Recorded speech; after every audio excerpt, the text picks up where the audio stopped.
Margaratum asks, if ever China advances their move, then they outsource armies from different countries. For example, Myanmar, Vietnam, Laos.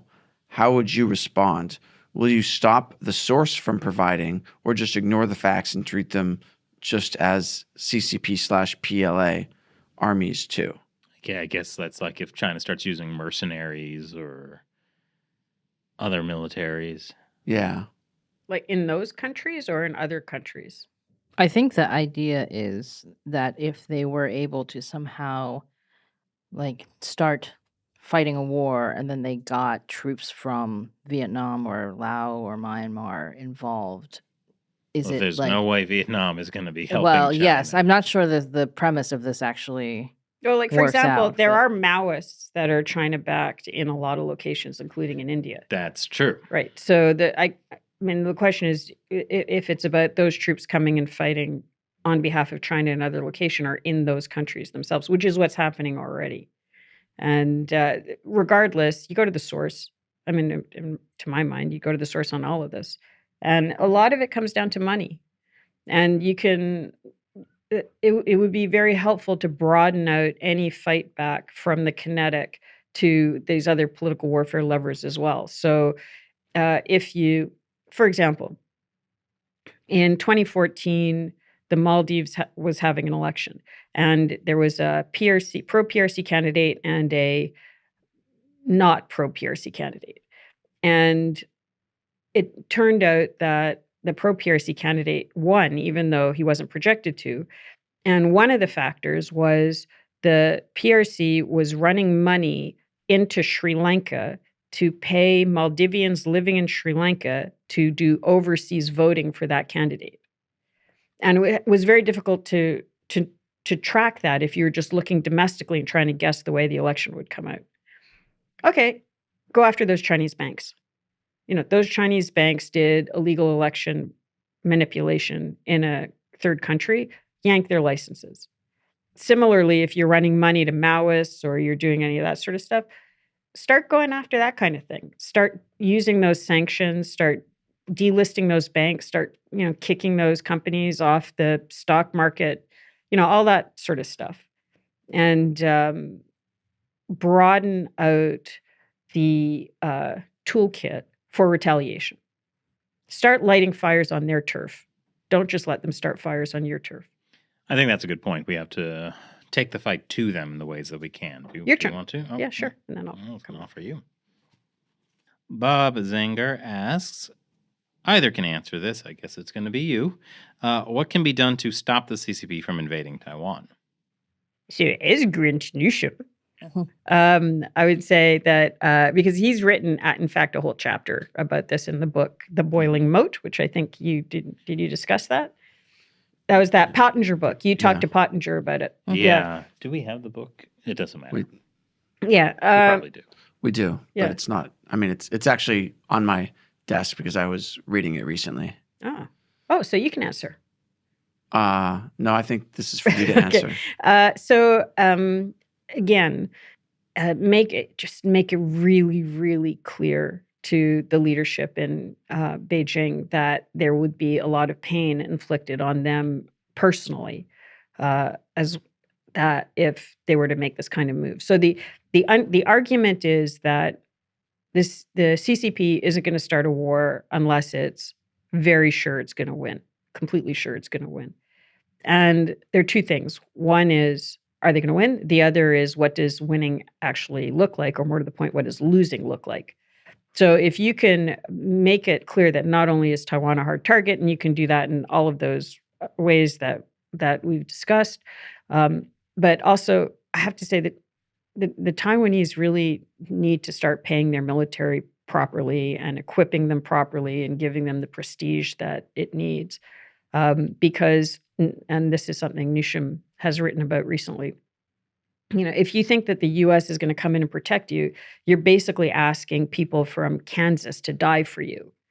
Well, if you're going to do that, then you better have skin in the game. You better be willing to put your people right up on that front line as well, and they better be willing to fight. And so I don't know whether that's Second Amendment for Taiwan and all that stuff, but also the kind of appropriate weaponry in terms of drones and all that stuff. But at the same time, make it very clear to that decision-making cluster in Beijing that they will never be able to travel to a country that is part of the free world. Any assets they have there will be seized. All of their private stuff is going to be published and put up all over the internet. All of those weapons should be made very clear to the PRC. Now, they'll have their own weapons to push back with, but if you think that, as many of us do, that if Taiwan falls, you have this cascading effect all the way down that first island chain, but also U.S. reputation is just finished. So this really is that important. Then you put all of those levers on it and you make them just not be willing to do it in the first place. Right. Especially if you make it such that winning is a Pyrrhic victory for them. Yeah, and that they can't. What does winning look like? Okay, so you invade, but can you hold it? I mean, that's what the Vietnamese will say, right? Yeah, they hold it, but they never get to do any trade with the West again. Yeah. And then their economy completely tanks. So they're much worse off. Yeah. And I think it's worth disaggregating the general Chinese economy from the economy of the leadership. Right? So that leadership targeting, they don't really care how many people starve in the countryside. They've proven that. But they care about their own preservation. So figuring out, and that's why, for example, Rubio has had this request in for the intelligence community to produce a report on Chinese leadership assets.